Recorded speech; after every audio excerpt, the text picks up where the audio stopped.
prejšnji sezoni se je v skupinskem testu majhnih križancev lepo pokazalo, kako različne pristope uporabljajo proizvajalci.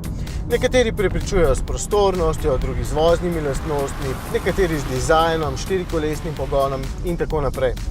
Nekateri pa skoraj z vsem naštetim in eden takšnih predstavnikov je HRV.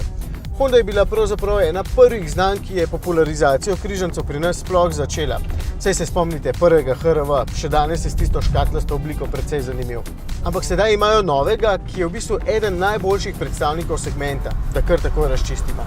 Verjetno pa ob sodelovanju v tistem našem skupinskem testu vseeno ne bi bil med prvimi tremi. Razlog je samo en in ga izveste malo pozneje. Oblika novega HRV vsekakor ni tako razburljiva, kot je bila takrat, ko je leta 1999 na ceste zapeljal prvi. Vse čisto okej izgleda, skoraj na stopaško, ampak ne v tej barvi, ki povsem ubije vse linije in detajle. Tole je eden redkih majhnih križancev, ki je lahko prvi ali pa celo edini avto v družini. Prtljažnik je zlahka med najprostornejšimi in še ogromno dvojno dno ima, na zadnji klopi je prostora veliko, sedežni del se enostavno dvigne, pač Hondin dolgoletni trik, in vrata se odprejo zelo na široko. Seveda pa je dovolj prostora tudi spredaj.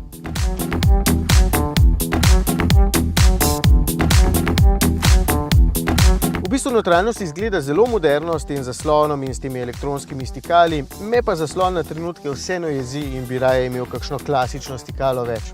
Sem pa navdušen nad odlagališči, ogromno jih je, prostorni so in zelo uporabni in tudi preglednost naprej je super, ker sta ta dva stebrička zelo ozka. Če je že nazaj malo slabša, ker zadek tako kupejevsko pade.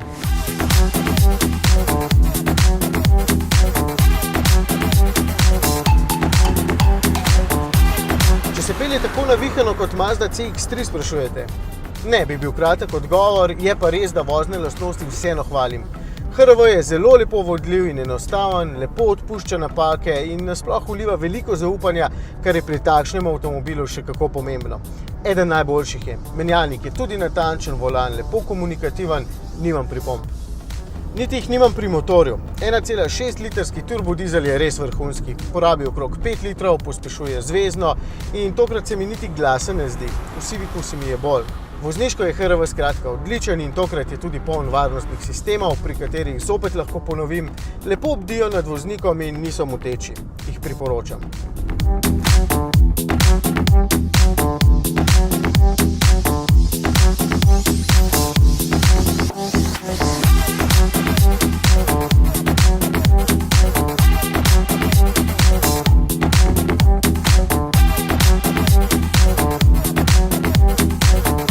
Vem, bolj ali manj ga hvalim, zakaj potem v tistem našem testu ne bi bil med najboljšimi.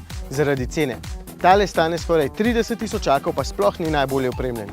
Dnevne luči tokrat ne svetijo v LED tehniki in izgledajo dokaj mizerno, štirikolesnega pogona pri tem modelu itak ni na voljo, pač celoten paket je občutno dražji kot tekmeci. Predrag je in pika. Za bistveno manjši znesek dobite že Civic, ki je ravno tako na stopaški, ponuja podobno veliko prostora, pa še bolje se pelje. Ni pa križanec in v njem ne sedite tako visoko. Očitno so ti dve lastnosti pri Hondi ocenili s toliko evrskimi tisočaki.